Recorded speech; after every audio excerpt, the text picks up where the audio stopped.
School के ख़िलाफ़ असामाजिक तत्वों की जो गतिविधि रही है उसके बारे में कुछ बातें आपको बताना चाहता हूँ और कुछ वजाहतें करना चाहता हूँ।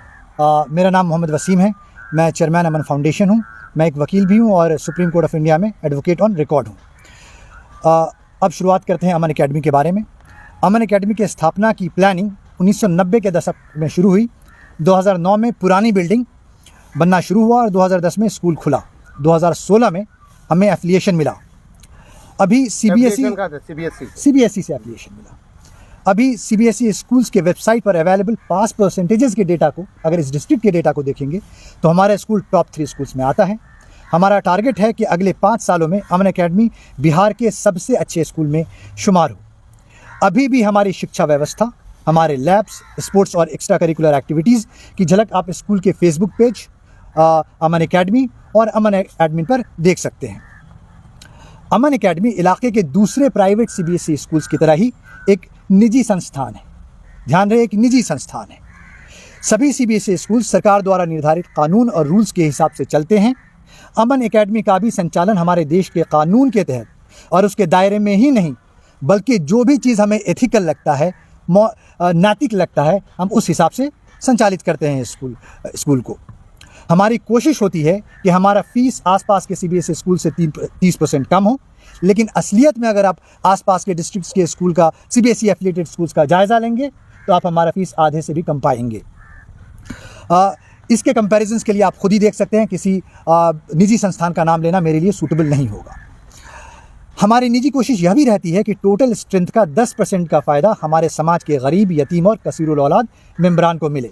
ये मफाद हमारी मर्ज़ी से, स्वेच्छा से मिलते आए हैं, मिल रहा है और मिलता रहेगा। वो एक प्रोसेस के तहत होता है और उस प्रोसेस को फॉलो करना हम सबकी ज़िम्मेदारी है। इसमें दमगई करना या उस तरह की कोई भी गैर कानूनी हरकत करना, इसे ये बहुत ही गलत है और इसे बर्दाश्त नहीं किया जाएगा। अब आते हैं कि क्या चीज़ें हो रही हैं। मैं बहुत ज़्यादा नाम नहीं लेना चाहूँगा क्योंकि ये मामला कानून के अधीन है, तो इसलिए मैं बहुत लिमिटेड इसमें बात करूँगा, शब्दों में बात करूँगा। कुछ असामाजिक तत्व इस स्कूल को लेकर अपने बड़बोलापन में बड़े बड़े दावे कर रहे हैं। ये मैं साफ कर दूँ कि मैं मोहम्मद वसीम इस स्कूल और ऑर्गेनाइजेशन का वाहिद फाउंडिंग चेयरमैन हूँ और मैंने अपने वालिद मोहम्मद अवैस साहब की सरपरस्ती में इस स्कूल की स्थापना की। शुरू में हमारे अंकल मोहम्मद तुफैल साहब ने इसका संचालन किया।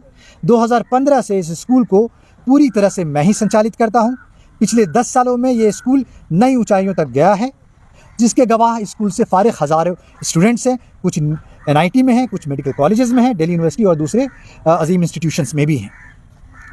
ना मैंने और ना मेरे वालिद मोहतरम ने, ध्यान रहे, ना मैंने और ना मेरे वालिद मोहतरम ने किसी को लिखित या मौखिक या इशारतन भी कोई फाइनेंशियल मफाद पहुंचाने का वादा किया है या स्कूल या ऑर्गेनाइजेशन में कोई ओहदा देने का वादा किया है।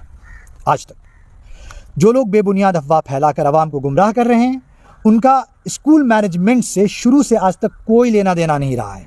अलबत्ता अमन अकेडमी ने दूसरे स्कूल्स की तरह भी कंस्ट्रक्शन और दीगर मामलात में लोगों का स्वैच्छिक कोऑपरेशन ज़रूर लिया है।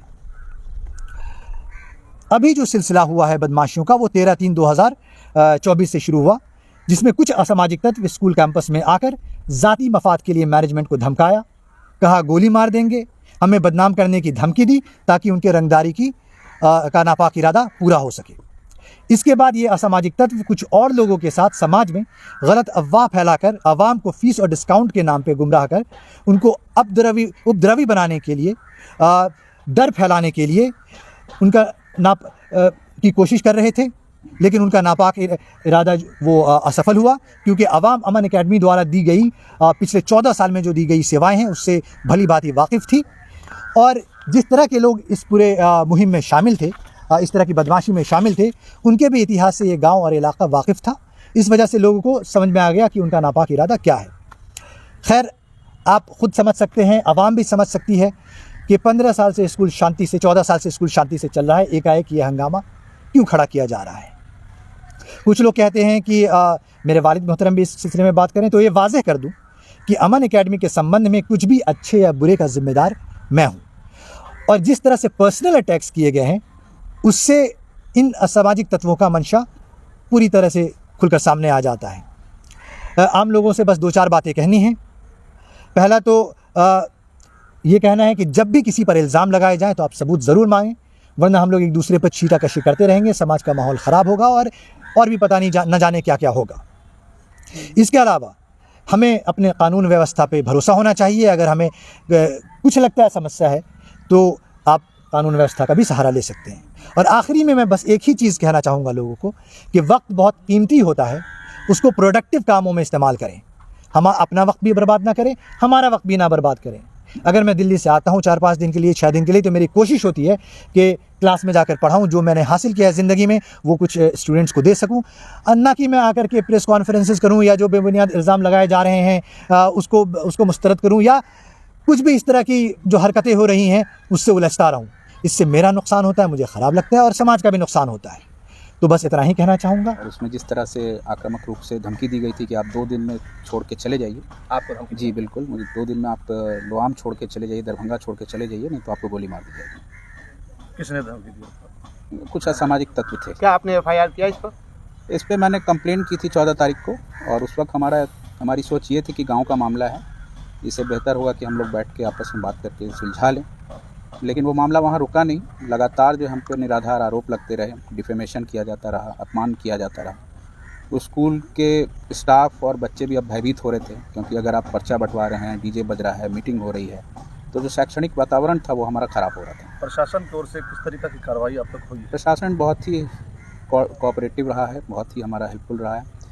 हम लोगों ने जो है एफआईआर जो है वो दर्ज करा दी है कि जो हम लोग को दबाव बन रहा है, पहले तो हम लोग को समझ में नहीं आ रहा था कि इस तरह का दबाव बन क्यों रहा है आखिर, अचानक से बिल्कुल। तो अब हमें समझ में आया कि हम लोगों से कुछ चीज़ें एक्सट्रैक्ट करने की कोशिश की जा रही है, और ये सारी चीज़ें हम लोगों ने कम्युनिकेट की है। और प्रशासन पे हमारा पूरा भरोसा है, कानून व्यवस्था पे, कि वो उचित कदम उठाएगी हमारे फेवर में।